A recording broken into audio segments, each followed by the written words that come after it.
artistii waliigalaa Tufaa Odaa Jooriin jira. Tufaa walaloo fi yeedaloo ofirra dabartee namaafillee Hillata ijoollee teenya artistoota keenya fedhii aartii osoo qabanii sababa garaagaraatiin biyya keessa hin jirreef bifa adda ta'een xiyyeeffannaa adda gootee waan bareedaa hojjechaa jirta. Teekinooloojiidhaan sagalee achi ergisiisanii in ulfaata. Jaman artificial intelligence ta'us bifa adda ta'een situ waa kana hojjechaa jiru waan ta'eef kallattii adda ta'een ilaale waan ta'eef galatoomii. Eeyyee maarseete yeroo baay'ee namni keenya fedhii aartii qabaatee fageenyi gaafa daangessu argita. Anammoo hojii aartii siidoo qabaadhee gaafaan ispoonsara dhabuudhaan qabadhee taa'utu jira.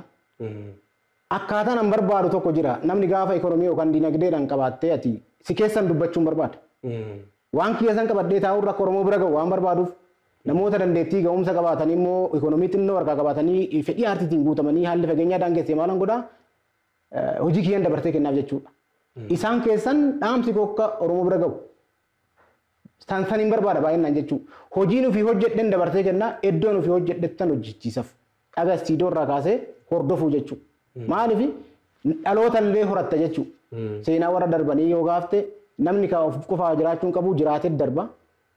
Dirqama namummaa fi oromummaa waan ta'eef hojii kiyyan baay'inaan hojiin ofii jaaladhuun namaa kenna jechuudha. Kan biraa TikTok yookaan sooshaal miidiyaa irratti laayivii hin qabda torbanitti alla mana fakkaata.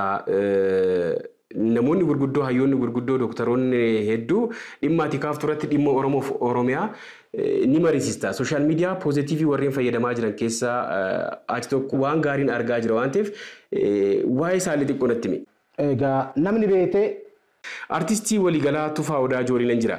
Tufaa walaloo fi yeedaloo ofirra dabartee namaafillee Hillata ijoollee teenya artistoota keenya fedhii aartii osoo qabanii sababa garaagaraatiin biyya keessa hin jirreef bifa adda ta'een xiyyeeffannaa adda gootee waan bareedaa hojjechaa jirta. Teekinooloojiidhaan sagalee achi ergisiisanii in ulfaata. Jaman artificial intelligence ta'us bifa adda ta'een situ waa kana hojjechaa jiru waan ta'eef kallattii adda ta'een ilaale waan ta'eef galatoomii.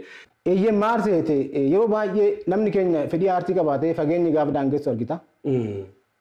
Anammoo hojii aartii siidoo qabaadhee gaafaan ispoonsara dhabuudhaan qabadhee taa'utu jira. Akkaataan an barbaadu tokko jira. Namni gaafa ikoonomii yookaan dinagdeedhaan qabaattee ati si keessan dubbachuun barbaada. Waan kiyya san qabadhee taa'uun rakkoo Oromoo bira gahu waan barbaaduuf namoota dandeettii ga'umsa qabaatanii immoo ikoonomii xinnoo harkaa qabaatanii fedhii aartiitiin guutamanii haalli fageenyaa daangessee maalan godhaa hojii kiyyan dabartee kennaaf jechuudha. Isaan keessan dhaamsi kokka Oromoo bira gahu. Sansaniin barbaada baay'inaan jechuudha. Hojiin ofii hojjedhen dabartee kennaa iddoon ofii hojjedhettan hojjechiisaf. Dhagaa istiidoo irraa kaasee hordofuu jechuudha. Maaliif dhaloota illee horatta jechuudha. Seenaa warra darbanii yoo gaafte namni of qofaa jiraachuun qabu jiraatee darba. Dirqama namummaa fi oromummaa waan ta'eef hojii kiyyan baay'inaan hojiin ofii jaaladhuun namaa kenna jechuudha. Kan biraa TikTok yookaan sooshaal miidiyaa irratti laayivii hin qabda torbanitti alla mana fakkaata.